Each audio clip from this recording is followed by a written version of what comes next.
Cheers for the question, Carwin, all the way from New Zealand. Yeah, there's some good players. I mean, there's obviously a big discrepancy between the Championship and the Premier League. I mean, it's a lot more of a physical league, and I actually think it's a good league for young players to cut the teeth in. I mean, it's a lot better of a league than the academy. I don't really believe in the academy system. I think it's proven at this point now to have failed, and we've lost probably a generation of players. And I think I tweeted not long ago that it is the modern day equivalent of genocide. The fact that whatever these people have put in place, now that they've subsequently decided they've got it completely utter wrong, I actually would argue that this EPPP nonsense that's going about now is exactly what I've just said, nonsense.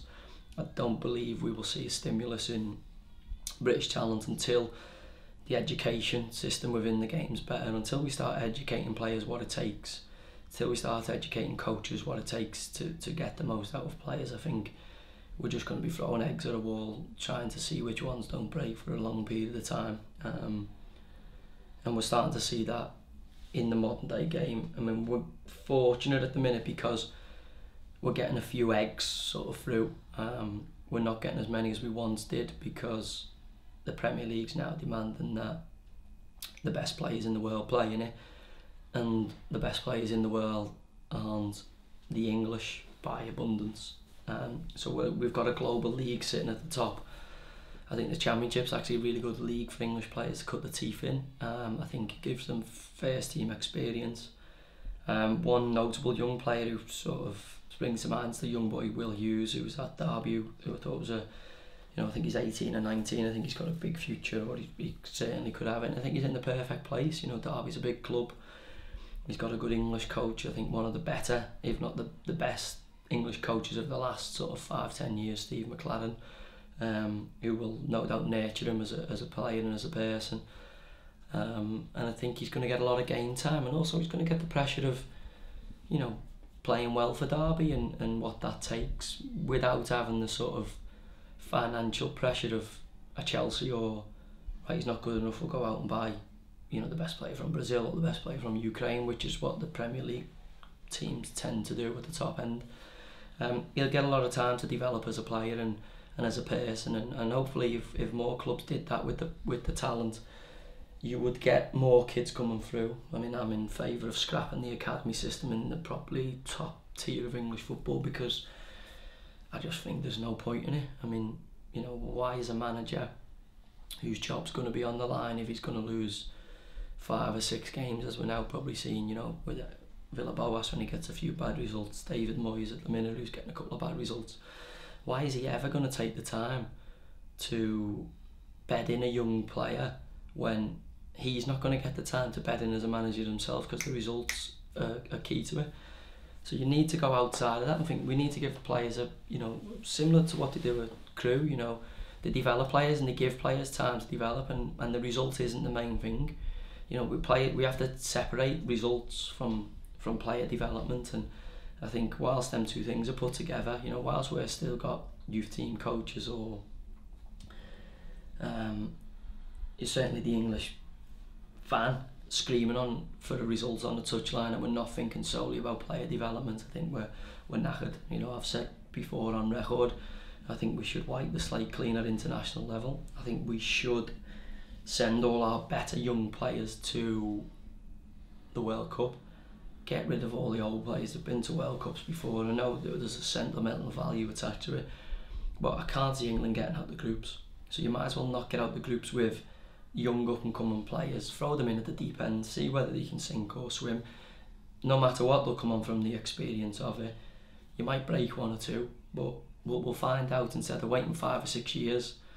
Then they go to a major tournament when they're expected to do really well, and then they break. At least we'll find out at this early stage. So yeah, I mean, the game is, for me, in a bit of a weird situation, and I think we're being propped up at the minute by the fact that the Premier League's so successful. Without the Premier League, the game in this country would be in dire straits. So hopefully it gets sorted, and it gets sorted pretty soon.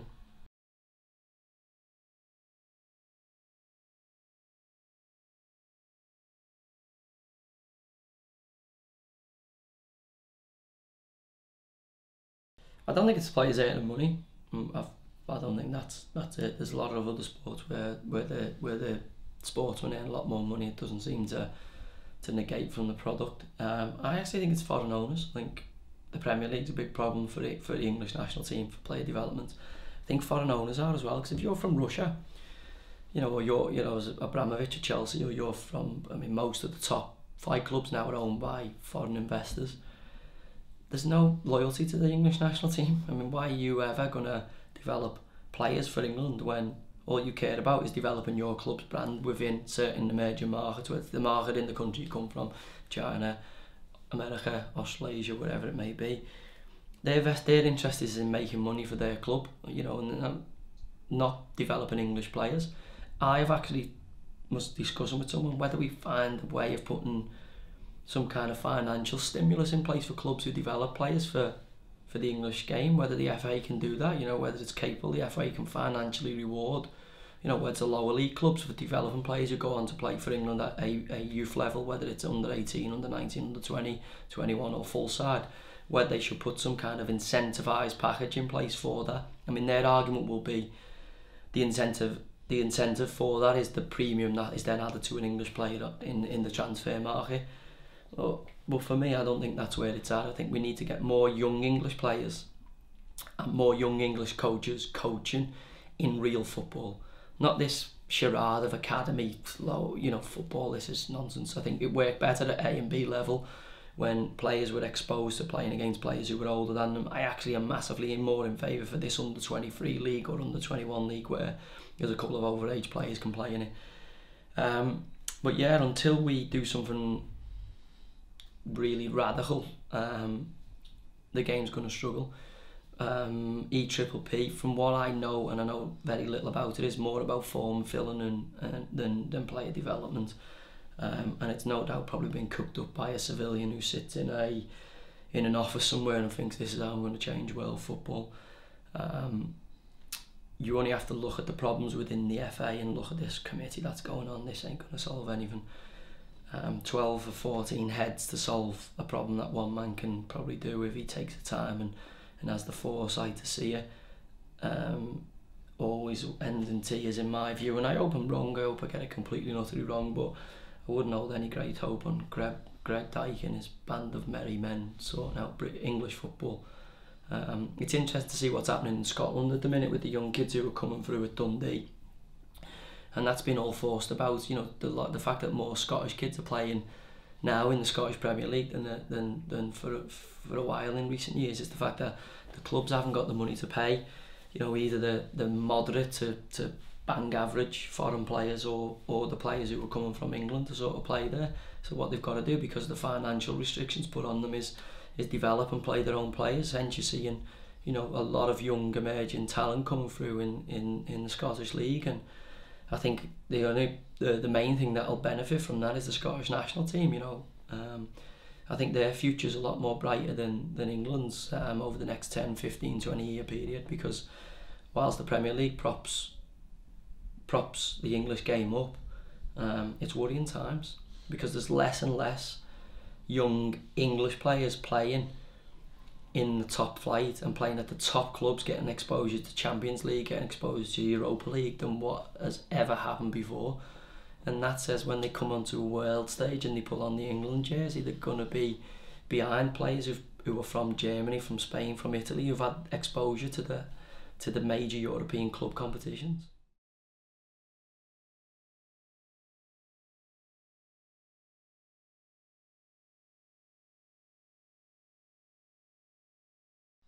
Good question, Adam, in London. I would say you have to be careful how you phrase that question. It would have to be, why do more top English players not play abroad?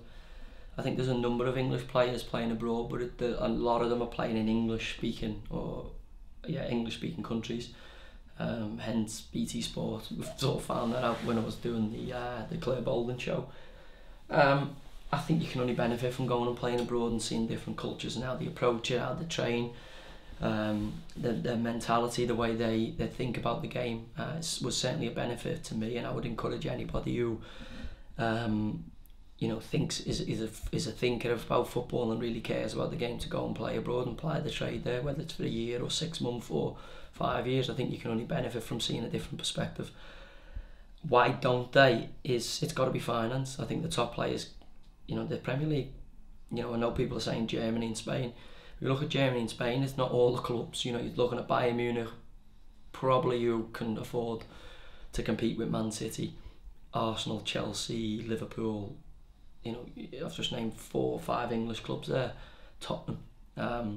You look at Spain, there's only really Real Madrid, Barcelona, possibly Atletico, who can compete financially, but the fact that they sold the 2 best strikers to English clubs in Torres and Aguero, and there's talk of Diego Costa last summer going to Liverpool, says that the English sides are financially a lot more competitive than them. And then where else do you go? AC Milan, Inter Milan, they don't have the financial might they had probably 10 years ago. Rome are the same. So there's a limit to where the amount of top players can go, and certainly top English players. If you speak English and you get paid top money to stay within your own country, then why are you going to go where it's difficult?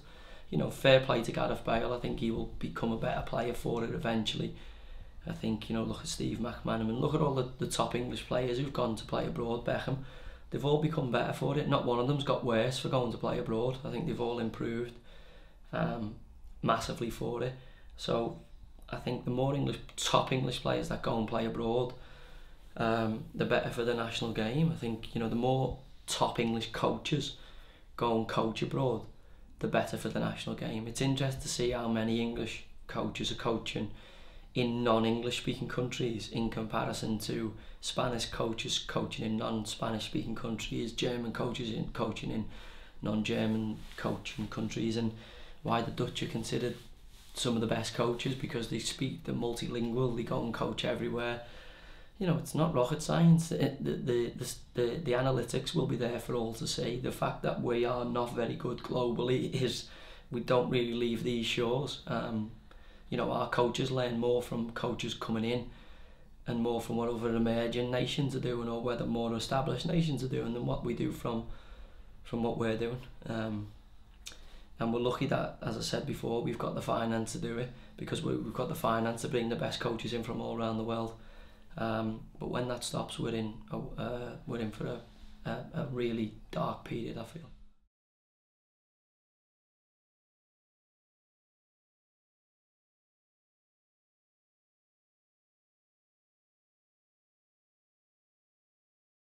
I don't really, Jeffinho, that's a great Brazilian name there.